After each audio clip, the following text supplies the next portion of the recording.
dans les vacances de Ducobu, diffusé ce vendredi 30 décembre 2022 à 21h05 sur TFX, François Viète remplace Vincent Claude, acteur dans le premier opus, sous les traits du jeune héros. Mais pourquoi ce changement étonnant? Il avait rencontré un succès certain dans les salles obscures françaises. Sorti en 2011, L'élève Ducobu attire près de 1,5 million de spectateurs. Si bien que cette adaptation de la bande dessinée belge éponyme a directement droit à sa suite.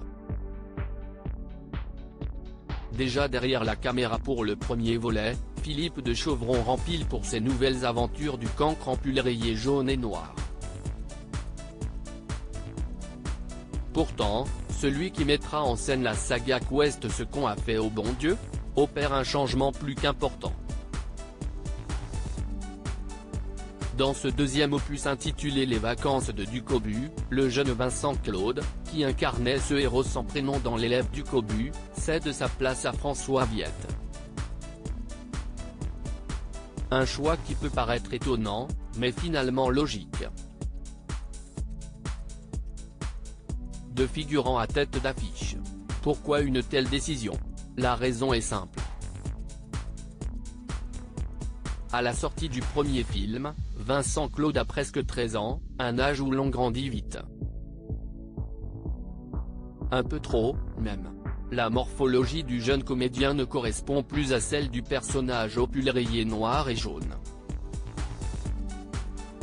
Philippe de Chauvron, inspiré par son histoire personnelle pour Quest Ce qu'on a fait au bon Dieu, relance donc un casting et choisit François Viète. Une première pour le garçon originaire de la Seine-sur-Mer, près de Toulon. Surtout qu'au départ, il pensait juste jouer un figurant, comme il l'avait confié à nos confrères de LCI. En rentrant du boulot, ma mère a vu une annonce dans le journal pour faire de la figuration dans un film avec Elise Moon. J'ai juste passé le casting pour le rencontrer.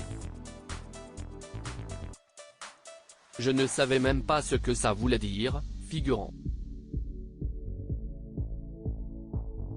Un nouvel acteur à chaque film après les vacances de Ducobu, François Viète obtient un rôle dans Le Renard jaune de Jean-Pierre Mocky. Avant d'entreprendre quelques années plus tard des études de gestion administrative. Aujourd'hui âgé de 23 ans, il n'a pas tiré un trait sur sa carrière d'acteur pour autant. Il a ainsi plus récemment été aperçu dans un épisode de Demain nous appartient, dans la peau d'un ancien employé du MA. Réalisateur des 3e et 4e aventures du garnement, Elise Moon nous a avoué avoir du mal avec ces changements réguliers, Mao nécessaires, d'acteur.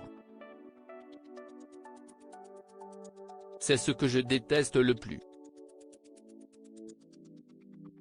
Si je devais faire un 5e film, c'est ça qui m'embête le plus, devoir retrouver un autre acteur, qui soit aussi bon que Gabin dans le 4.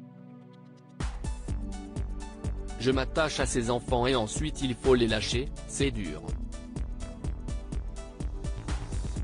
Mathilde Gros et Gabin Tomasino avaient en effet succédé à Vincent Claude et François Viète respectivement dans Ducobu 3, 2020, et Ducobu Président, 2022. Alors, aura-t-on le droit à un nouvel acteur? À lire aussi L'élève Ducobu, TMC, pourquoi ce personnage culte n'a pas de prénom?